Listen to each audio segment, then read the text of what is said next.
Innal hamdalillah nahmaduhu wa nasta'inuhu wa nastaghfiruh wa na'udzu billahi min sururi anfusina wa min sayyiati a'malina may yahdihillahu fala mudhillalah wa may yudlil fala hadiyalah.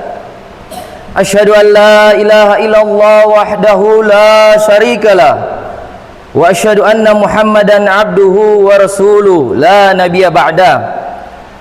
Allahumma salli wa sallim ala sayyidina Muhammadin wa ala alihi wa ashabihi ajma'in. Qala Allah ta'ala fil Qur'anil Karim. A'udzu billahi minasy syaithanir rajim.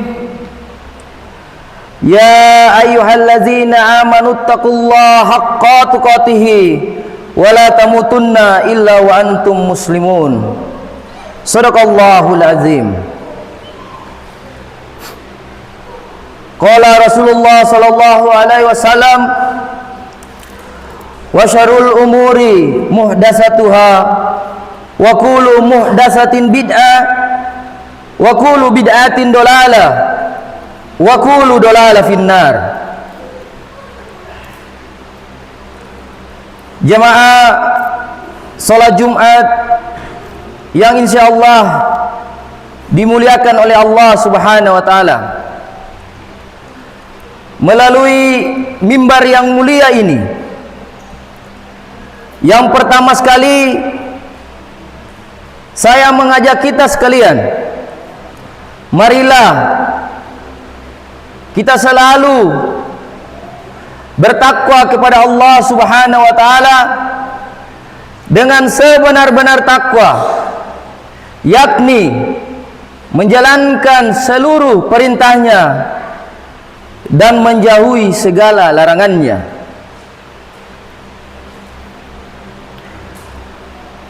Takwa bukan hanya sekedar takwa, tapi takwa sebagai seorang muslim menerima Islam secara kafah, secara keseluruhan. Bukan takwa yang sebagai muslim hanya menerima sebagian saja perintah-perintah Allah, tapi perintah-perintah Allah lainnya dia abaikan, dia lupakan. Tapi takwa yang dimaksud yakni menjalankan semua perintah Allah, dari kita mulai bangun tidur sampai kita tidur kembali, dan menjauhi segala larangan Allah, larangan yang kecil yang berupa dosa-dosa kecil, dan larangan yang besar yang berupa dosa-dosa besar. Kita jauhi itu semua. Melalui kesempatan yang mulia ini pula, saya selaku khatib mengajak kita sekalian, marilah kita selalu bersyukur kepada Allah Subhanahu wa taala. Kenapa harus kita bersyukur? Karena demi Allah ingin saya katakan bahwa kita kecil di mata Allah Subhanahu wa taala. Demi Allah ingin saya katakan, kita tidak ada apa-apanya di mata Allah Subhanahu wa taala. Allah pemegang kendali dunia dan isinya. Allah Maha Adil, dan Allah Maha memberikan keadilan kepada kita semua. Untuk itu, bentuk syukur kita, marilah kita selalu solat 5 waktu. Karena solat adalah tiang agama. Tanpa solat kita akan hilang hara. Tanpa solat kita dapat terjerumus pada kemaksiatan. Tanpa solat kita tidak akan dijaga oleh Allah Subhanahu wa taala. Untuk itu, sebagai bentuk syukur kita, marilah kita selalu menjaga salat 5 waktu kita. Saya mengajak kita sekalian pula, marilah kita lantunkan salawat serta salam kepada suri tauladan kita, kepada satu-satunya nabi terakhir yang diutus oleh Allah Subhanahu wa taala di muka bumi ini. Satu-satunya nabi yang nantinya akan memberikan syafaat kepada kita ketika tidak ada lagi syafaat dari yang lain. Nabi Allah Muhammad sallallahu alaihi wasallam yang akan memberikan syafaat kepada kita di hari pembalasan kelak. Dan demi Allah saya ingin katakan, satu-satunya nabi yang dia tidak akan mau masuk surga sebelum seluruh umatnya, yaitu umat muslim, masuk surga bersamanya. Lalu di mana kita mau taruh muka kita di hadapan Nabi Allah Muhammad sallallahu alaihi wasallam? Kita yang mengaku umatnya, namun apa? Seluruh hadis-hadisnya, seluruh contoh yang diberikan olehnya, kita tidak pernah ikuti, termasuk salat 5 waktu.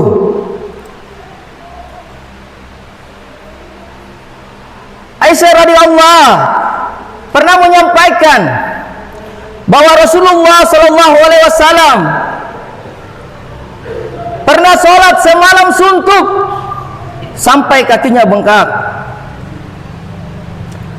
Lalu Aisyah mengatakan, "Ya Rasulullah, bukankah engkau sudah dijamin surga oleh Allah Subhanahu wa taala? Kenapa engkau susah-susah merepotkan dirimu untuk sholat sampai semalam suntuk hingga kakimu bengkak?" Apa kata Rasulullah? "Walaupun saya sudah dijamin surga oleh Allah Subhanahu wa taala, apakah saya tidak pantas menunjukkan rasa syukur saya kepada Allah Subhanahu wa taala dengan menjalankan sholat 5 waktu, bahkan sholat-sholat sunnah ini?"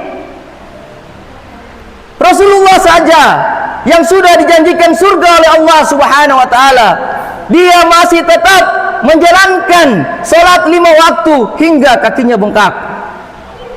Namun kita jamaah, surga kita belum jelas. Kita belum ada jaminan dari Allah Subhanahu wa taala untuk masuk surganya Allah. Kita banyak dosa. Dan dari dosa itu kita bisa simpulkan tempat kita nantinya di mana. Namun kita terus dengan sengaja meninggalkan sholat 5 waktu. Jamaah salat Jumat rahimakumullah, tanpa terasa hampir 1 bulan, bulan suci Ramadan meninggalkan kita semua. Kita pun mulai sibuk dengan urusan kita masing-masing. Kita pun mulai sibuk di kantor-kantor, di pasar-pasar. Namun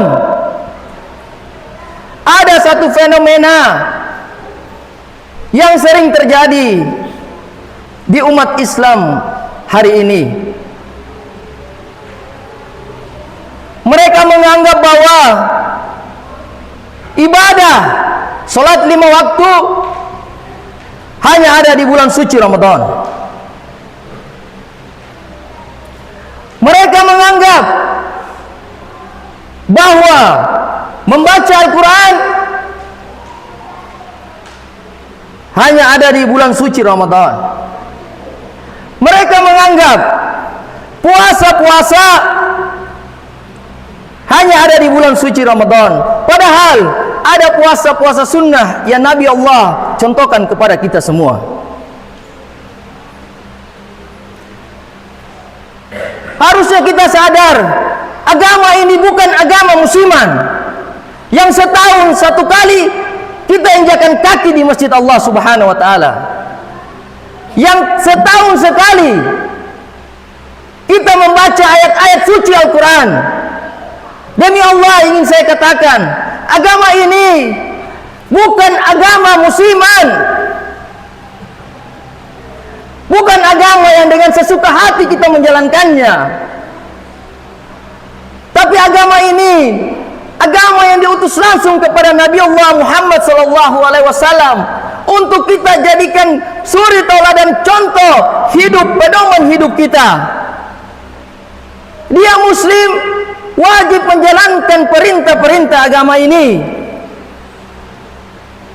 Tapi apa yang terjadi jemaah sekalian? Setelah bulan puasa Ramadan dia berlalu, ada yang perlu dievaluasi dari diri kita masing-masing. Ramadan seharusnya memberikan efek keimanan kepada kita. Ramadan harusnya meningkatkan iman kita, memperbaiki sholat kita. Tapi apa yang terjadi? Ramadan berlalu, jamaah-jamaah pun berlalu dari masjid-masjid Allah Subhanahu wa taala. Ramadan berlalu, pintu-pintu masjid masih selalu terbuka menunggu jamaah-jamaah Allah Subhanahu wa taala yang datang di masjid-masjid Allah. Tapi apa yang terjadi jamaah? Muazin mengumandangkan azan, hayya 'alas shalah, hayya 'alal falah. Mereka dengan santainya lalu lalang di hadapan masjid-masjid Allah tanpa rasa takut sedikit pun kepada Allah Subhanahu wa taala. Demi Allah saya katakan, yang paling pertama yang akan dihisab oleh Allah Subhanahu wa taala adalah salat 5 waktu. Demi Allah yang ingin saya katakan di mimbar yang mulia ini, gelapnya dunia ini ketika PLN mematikan lampu, kita semua warga Kota Tua resah. 1 jam resah, 2 jam resah, 3 jam resah. Bahkan cacian-cacian pun kita berikan kepada petugas-petugas PLN dengan matinya lampu itu. Tapi demi Allah saya ingin katakan, gelapnya dunia ini tidak segelap kuburan yang nantinya kita masuk di liang lahat. Di sana kegelapan abadi jamaah sekalian. Tidak ada satupun cahaya yang mampu keluarga kita masukkan di dalam alam kubur untuk menerangkan kuburan kita. Yang hanya bisa menerangkan kuburan kita ialah salat 5 waktu dan bacaan-bacaan Quran yang selalu kau latunkan setiap saat. Jamaah salat Jumat rahimakumullah. Lantas apa yang harus kita evaluasi setelah Ramadan itu pergi? Yang pertama, kualitas ibadah harian kita. Yang dimaksud dengan kualitas ibadah harian kita ialah salat 5 waktu. Salat 5 waktu ini Allah hanya meminta kita dari 5 waktu ini kurang lebih hanya 30 menit jemaah sekalian. 30 menit dari 1440 menit yang Allah kasihkan kepada kita setiap hari. Dari 1440 menit itu Allah hanya minta 30 menit untuk kita menghadap Allah Subhanahu wa taala. Tapi apa yang terjadi?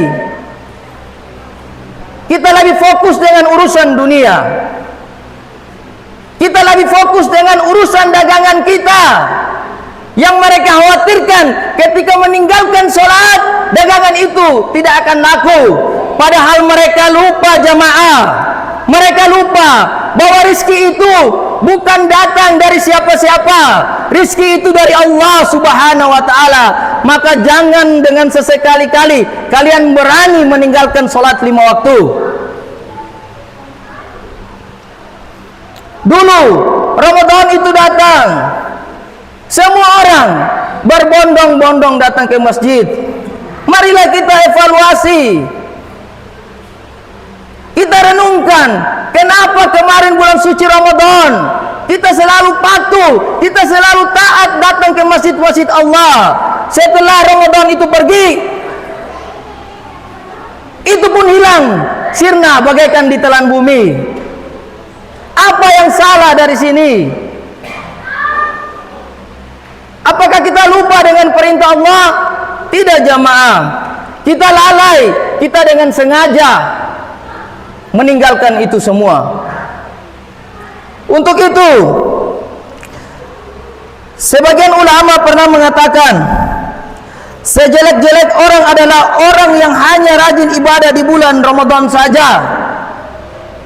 Padahal sesungguhnya orang yang soleh adalah orang yang rajin ibadah dan rajin sholat malam sepanjang tahun.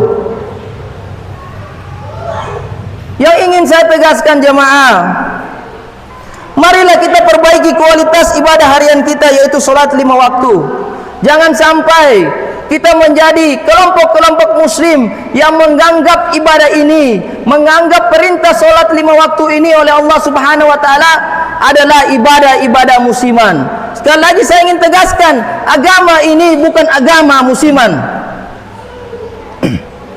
Jamaah salat Jumat rahimakumullah.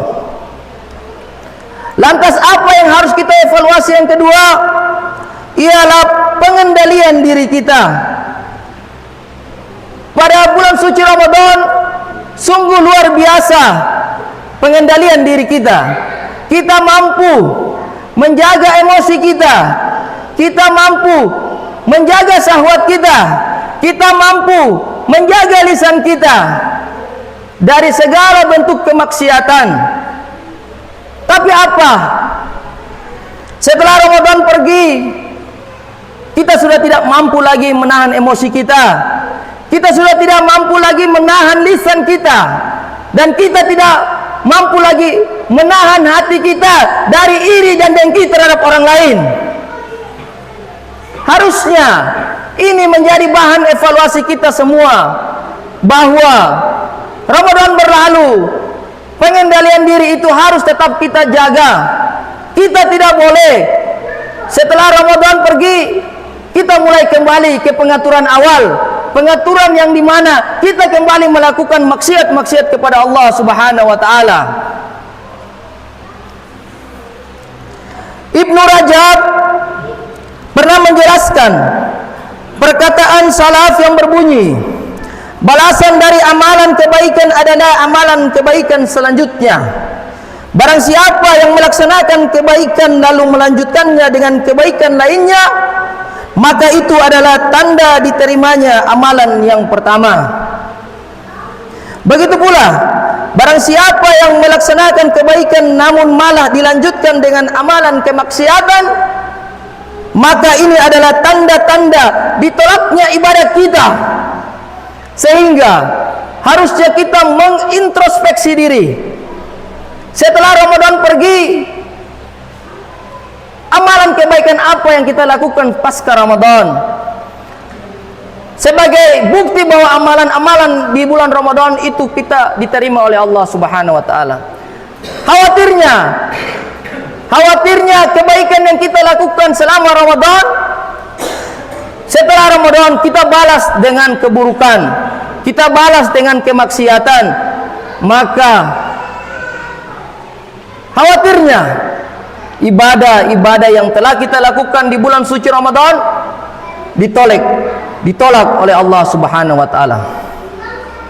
Jamaah salat Jumat rahimakumullah. Yang harus kita evaluasi yang ketiga ialah kedermawanan sosial kita. Bulan suci Ramadan kemarin kita berlomba-lomba melakukan kebaikan dengan apa? Dengan membagi takjil, dengan membagi rezeki kepada sesama muslim. Namun jemaah sekalian, pasca Ramadan, apakah jiwa sosial kita masih ada? Apakah kedermawanan kita masih ada? Khawatirnya jemaah sekalian, kedermawanan kita di bulan suci Ramadan itu, kita hanya inginkan pengakuan belaka dari sesama manusia. Kita hanya inginkan puja-puji dari manusia bahwa kita adalah dermawan. Tapi setelah bulan suci Ramadan berakhir, kedermawanan itu sudah tidak ada sama sekali.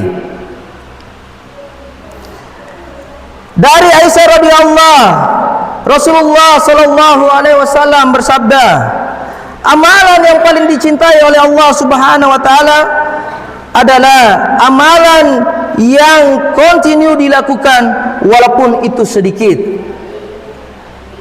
Walaupun sedikit kita bersedekah, kita tetap lakukan. Jangan sampai amalan sedekah itu kita hanya lakukan setahun sekali. Jamaah salat Jumat rahimakumullah. Yang keempat yang harus kita evaluasi bersama ialah manajemen waktu kita. Kenapa manajemen waktu kita harus kita evaluasi? Pada saat bulan suci Ramadan, kita bisa mengatur ibadah-ibadah kita. Pada saat bulan suci Ramadan, kita bisa mengatur jadwal membaca Al-Quran kita. Bahkan sebelum muazin mengumandangkan azan, kita sudah ada di masjid Allah Subhanahu wa taala. Kita tinggalkan semua urusan kantor kita, langsung ke rumah Allah Subhanahu wa taala. Namun lihatlah, setelah Ramadan itu berakhir, manajemen waktu kita sudah tidak lagi kita atur. Bahkan apa? Bahkan ketika azan itu sudah dikumandangkan, kita masih tetap di hadapan laptop kita. Kita masih tetap berbaring di rumah-rumah kita. Bahkan apa? Quran yang dulunya kita sering baca di bulan suci Ramadan, kita simpan kembali di lemari-lemari kita. Kita masukkan dalam peti-peti di dalam rumah kita. Padahal Quran nantinya akan menerangi kuburan-kuburan kita.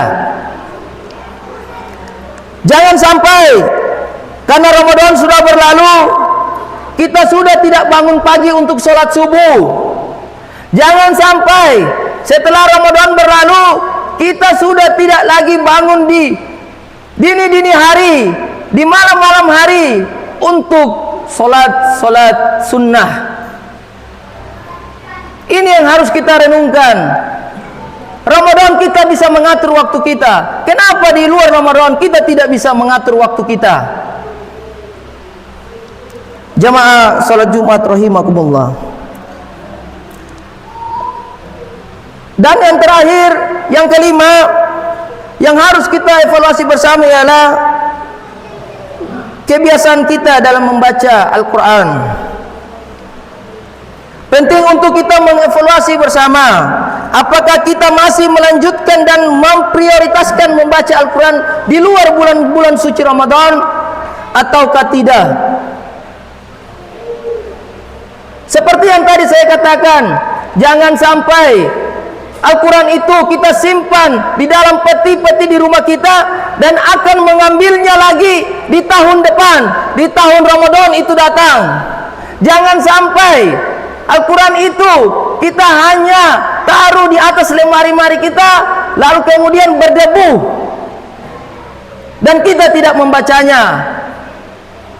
Jangan sampai Al-Quran itu kita taruh di sudut-sudut rumah kita yang tidak kita pernah sentuh sama sekali. Jamaah salat Jumat rahimakumullah. Marilah kita mengevaluasi diri kita masing-masing pasca ditinggalkannya bulan suci Ramadan. Barakallahu li wa lakum fil Qur'anil azim wa nafa'ni wa iyyakum bima fihi minal ayati wa zikril hakim. Aqulu qouli hadza fastaghfiruhu innahu huwal ghafurur rahim.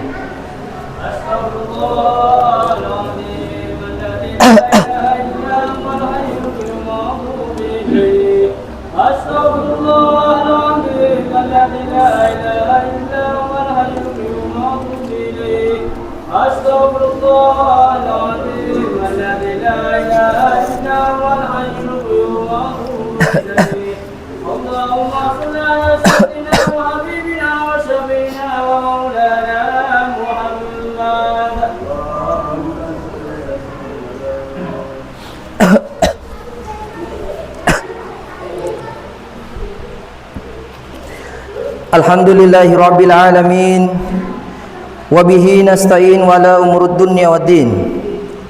Assalatu wassalamu ala asrafil anbiya'i wal mursalin wa ala alihi wa ashabihi ajma'in.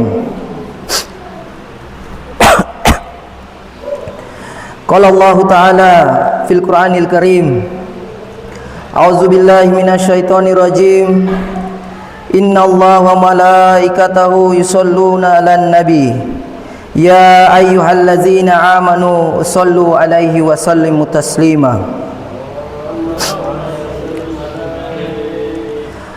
Allahumma salli ala Muhammad wa ala ali Muhammad kama sallaita ala Ibrahim wa ala ali Ibrahim wa barik ala Muhammad wa ala ali Muhammad kama barakta ala Ibrahim wa ala Ibrahim innaka Hamidum Majid. Jamaah salat Jumat rahimakumullah. Di khutbah yang kedua ini saya selaku khatib berpesan kepada kita semua, marilah kita selalu dan senantiasa jalankan semua perintah Allah. Harusnya kita sadar hakikatnya kita diciptakan oleh Allah Subhanahu wa taala hanya untuk beribadah, tidak ada yang lain. Dan setelah kita meninggal dunia, kita akan bertanggung jawab atas semua yang kita lakukan di dunia ini. Tidak ada satupun manusia yang lolos dari pertanyaan dan pertanggungjawaban di hadapan Allah Subhanahu wa taala. Ingat bahwa tidak ada satupun manusia dengan manusia yang lain kita saling bahu membahu, tolong menolong di hadapan kehakiman Allah Subhanahu wa taala. Tidak ada satupun manusia yang bisa bersekongkol untuk saling melindungi di hadapan Allah Subhanahu wa taala. Setiap apa yang kita lakukan di dunia ini pasti akan bertanggung jawab di hadapan Allah Subhanahu wa taala. Untuk itu, kalau kita sebagai pedagang, jadilah pedagang yang jujur. Kalau kita sebagai pemimpin, jadilah pemimpin yang amanah. Kalaulah kita sebagai penentu hukum di dunia ini, jadilah penentu hukum yang adil kepada orang lain. Jangan sampai di hadapan Allah Subhanahu wa taala kita semua akan menerima balasan yang amat pedih di hadapan Allah Subhanahu wa taala. Untuk itu, marilah kita mengevaluasi diri kita. Kita bermuhasabah. Yang dulunya kita masih lalai dengan panggilan-panggilan solat, yang dulunya kita lalai dengan solat 5 waktu, marilah di saat muazin menyampaikan azan, kita hadirlah masjid-masjid Allah. Karena kematian itu tidak memberikan notifikasi kepada kita. Karena kematian itu bisa datang kapan saja. Dia tidak memandang usia, mau kecil, tua, muda, kapan saja, mau sehat atau sakit, kapan saja bisa datang menghampiri kita. Maka jangan sesekali kita berpikir bahwa kita sedang sehat, kita sedang baik-baik saja, lalu kemudian kita berpikir kita aman, malaikat maut tidak datang menghampiri kita. Padahal setiap harinya malaikat itu menampakkan wajahnya di hadapan kita. Ingat bahwa ketika kita meninggal dunia nanti, hanya ibadah yang dapat menolong kita. Untuk itu, marilah kita berdoa semoga Allah Subhanahu wa taala selalu menuntun kita agar selalu istiqomah di jalan Allah Subhanahu wa taala. A'udzu billahi minasyaitonir rajim. Bismillahirrahmanirrahim. Allahumma ighfir lil muslimina wal muslimat wal mu'minina wal mu'minat al ahya'i minhum wal amwat. Innaka sami'un qaribun muhibud da'wat. Rabbana la tu'akhizna in nasina aw ata'na. Rabbana wa la tahmil alaina isran kama halamtahu alal ladzina min qablina. Rabbana wa la tuhammilna ma la taqata lana bih. Wa'fu anna waghfir lana warhamna anta maulana fansurna 'alal qaumil kafirin. Rabbana atina fid dunya hasanah wa fil akhirati hasanah wa qina azaban nar wa qina azaban nar wa qina azaban nar walhamdulillahi rabbil alamin. Aqimis shalah.